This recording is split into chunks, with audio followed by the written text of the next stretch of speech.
2025-এর 1 জানুয়ারিটা একটু অন্যরকমভাবে কাটালাম।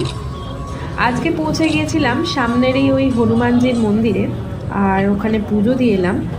কোনো বছরই আমাদের এরকমভাবে 1 জানুয়ারি কাটে না, কেননা সৌম্যর ছুটি থাকতো না। তো এই বছর ছুটি আছে, তো ভাবলাম যে বছরটা একটু অন্যভাবে স্টার্ট করি। একটা জিনিস দেখে আমি অবাক হলাম, মন্দিরে কিন্তু বয়স্ক লোকজনদের থেকে ইয়াং লোকজনদের বেশি ভিড়। দক্ষিণ ভারতের ছোট বড় সব মন্দিরই বেশ সুন্দর হয়।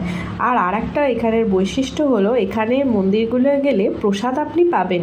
আর এখানে আমরা উঠে গেছি মন্দিরের উপরটায়, এখানে একটা বজরংবলীর স্ট্যাচু রয়েছে, তো সেখানেও একটা মন্দির আছে, সেখানেও একটু প্রণাম করে নিলাম। তো কোনো বছরই আমাদের একসাথে এভাবে কাটানো হয় না 1 জানুয়ারি, তো এই বছরটা হলো। তো আমরা পুজো দিয়ে নেমে এলাম আর প্রসাদ নিয়ে নিলাম। আর এখানে কিন্তু যতজনই